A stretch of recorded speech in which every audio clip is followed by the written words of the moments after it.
ನಾನು ಕಲಿಯುಗದ ಅವತಾರ ಪುರುಷ. ಮನಸ್ಸು ಮಾಡಿದ್ರೆ 244 ಕ್ಷೇತ್ರದ ಸಿಎಂ ಆಗ್ಬಿಡ್ತೀನಿ. ತಾನೊಬ್ಬನೇ ಕಲಿಯುಗದ ಪುರುಷನೆಂದು ಬೊಬ್ಬೆ ಹೊಡೆಯುತ್ತಿದ್ದ ಮಹಾವಂಚಕ ಶಿವಾನಂದೀಗ ಪೊಲೀಸರ ಕೈ ಸೇರಿದ್ದಾನೆ. ಮಾಧ್ಯಮ ನ್ಯೂಸ್ಗೆ ಸ್ವಾಗತ. ನಾನು ಸುಷ್ಮಿತಾ. ನಾನು ಕಲಿಯುಗದ ಅವತಾರ ಪುರುಷ. ಮನಸ್ಸು ಮಾಡಿದ್ರೆ 244 ಕ್ಷೇತ್ರದ ಸಿಎಂ ಆಗ್ಬಿಡ್ತೀನಿ. ಅಬ್ಬಬ್ಬಾ, ಎಂತ ಮಾತು! ಇಂತಹ ಗಿಮಿಕ್ ಮಾತು ನಂಬಿ ದುಪ್ಪಟ್ಟು ಹಣದ ಆಸೆಗೆ ಬಿದ್ದು ಜನ ಈಗ ಬೀದಿ ಪಾಲಾಗಿದ್ದಾರೆ.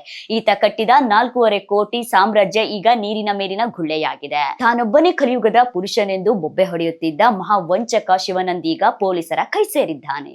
ಎಸ್, ಓದಿದ್ದು ತೀರಾ ಕಮ್ಮಿಯಾದ್ರೂ ಈತ ಮಾಡಿದ ವಂಚನೆ ಮಾತ್ರ ಕಮ್ಮಿಯಲ್ಲ.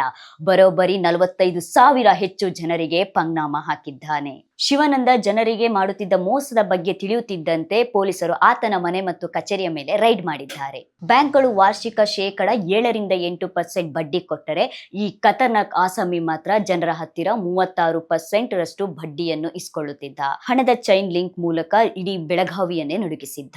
ಸದ್ಯ ಬೆಳಗಾವಿ ಆಯುಕ್ತರು ಮೇಲ್ವಿಚಾರಣೆ ನಡೆಸುತ್ತಿದ್ದಾರೆ. ಏನೇ ಪ್ರಶ್ನೆ ಕೇಳಿದರೂ ಶಿವಾನಂದ ಬಾಯಿ ಬಿಡ್ತಾ ಇಲ್ಲ. ಓಂ ನಮಃ ಶಿವಾಯ ಬಿಟ್ಟು ಅವರ ಬಾಯಲ್ಲಿ ಬೇರೆ ಏನೂ ಜಪಿಸ್ತಾ ಇಲ್ಲ. ಪೊಲೀಸರು ಕಸ್ಟಡಿಯಲ್ಲಿ ಇದ್ದರೂ ಕೂಡ ನಾನು ಎಲ್ಲರಿಗೂ ಸುಖ ಕೊಟ್ಟಿದ್ದೇನೆ ಎಂದು ಉಡಾಪೆ ಮಾತುಗಳನ್ನು ಆಡುತ್ತಿದ್ದಾರೆ. ಶಿವಾನಂದ ಡಿಜಿಟಲ್ ಸಾಮ್ರಾಜ್ಯವನ್ನು ಭೇದಿಸಲು ಬೆಂಗಳೂರಿನಿಂದ ಹೈಟೆಕ್ ತಂಡವನ್ನು ಎಂಟ್ರಿ ಕೊಟ್ಟಿದೆ. ಹಾರ್ಡ್ ಡಿಸ್ಕ್ಗಳು, ಲ್ಯಾಪ್ಟಾಪ್ಗಳು ಹಾಗೂ ಇತರ ವಸ್ತುಗಳನ್ನು ಸೀಸ್ ಮಾಡಲಾಗಿದೆ. ಕೋಟ್ಯಾಂತರ ರೂಪಾಯಿ ಪತ್ತೆಯಾಗಿದೆ. ಕೋಟ್ಯಾಂತರ ರೂಪಾಯಿ ಮತ್ತು ಬಾಂಡ್ಗಳು ಪತ್ತೆಯಾಗಿದೆ. ಕಚೇರಿಯನ್ನು ಇಂಚಿಂಚು ಶೋಧ ನಡೆಸುತ್ತಿದ್ದಾರೆ.